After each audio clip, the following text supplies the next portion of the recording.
a certain few loopy people have decided that Zelda is a feminist issue. I don't know about you, but I fail to see how this is a thing. This is the only piece of merchandise that I've got that I can actually find Zelda on. If you look there, look at that. What is that? It's a weapon. There are so many Zelda games out there, and each of them has the same concept. You've got dude here. He's basically a dude called Link. Wears a green tunic and hat, except for Breath of the Wild, and has a sword thing where he just starts slicing things, smashing pots, and even rescuing the world. However, he has a few little things going on. Now, does that look like the face of somebody who can do this by himself? I don't think so. One thing that is a constant in all of these games is the princess is actually a huge role. So I'm going to talk about Ocarina of Time since that's the one that I've played the most. Now, in Ocarina of Time, you've got the Triforce. Conveniently, I have on this backpack, and this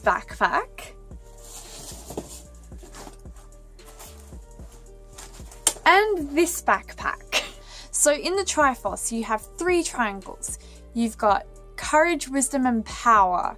Now, Link is courage, power is Ganon, and you know what? Zelda has wisdom. You need the 3 parts of the Triforce to actually have complete power, okay?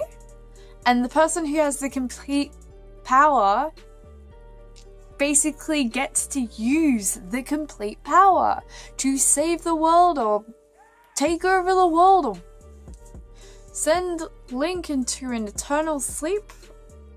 Now we'll go on about Sheik, and I know that like in the other games there's different forms and stuff like that, but in Ocarina of Time you have Sheik. Now Sheik is a very interesting character. Essentially, Sheik is a woman who is Princess Zelda. Spoiler alert! And to make matters worse, boom! Princess Zelda's guardian kind of person is also a woman from the Sheikah tribe, which appears to be mainly women. And then you've got the Gerudo. They're basically a tribe of badass bitches. All of them are essentially women. I don't see any sexism in anything to do with this game. Like even on this cover, look. Woman and woman both fighting. Now, one of Link's closest friends and somewhat of a badass herself is Saria.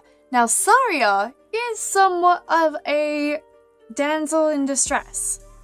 I will give you that. However, does she sit there and wait and cry about it? No, she actually helps Link through his journey by giving him tips, and she even supplies him with the original ocarina, which actually helps build a foundation of his quest. In other words, without the most damsel of the distress character that there is in the entire game, Link wouldn't have even started his journey. You even have his horse, which is a girl, and that horse is pretty awesome. That horse actually gets him through so much. Think about it, like almost every single character, even Princess Zudo, she's like pretty like damsel in distressy too. However, she helps out too with little things. And the fact that you picked Zelda to be the damsel of distress. Zelda is, like, she doesn't even, like, the closest thing to being a damsel in distress is she's in a prison. However, she's actually sitting there focusing her power, ensuring that Ganon is trapped, essentially, so Link has the time to help out and essentially save her. And he basically gets injured to the point where he is sent back to sleep for a while and then sent back in time with no memory of what happened. And this is sort of like a running theme in a lot of the games. Link essentially is helped by so many women. So if anything, that somewhat emasculates him in a sense. And the really cool concept about this game isn't the fact that it's like women power or men power or whatnot. The really cool concept about this game is that to be a hero, you need to have teamwork, okay? So that's like, you know what? You've got to have the women's kind of power, the man's power.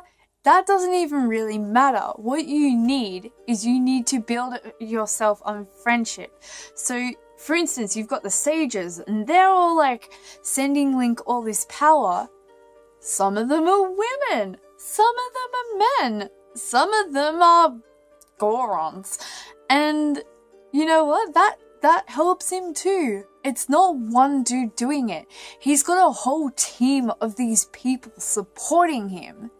The fact that you haven't grasped that concept makes me wonder about whether or not you've sat there on Tumblr and had your brain melt for too long, or have you actually played the game? Because in no realm, not even under the three goddesses, are like the three goddesses that created the whole world. Like, come on. Like, where's the men in that? Seriously. You're not getting any of this, but you can like, subscribe, whatever.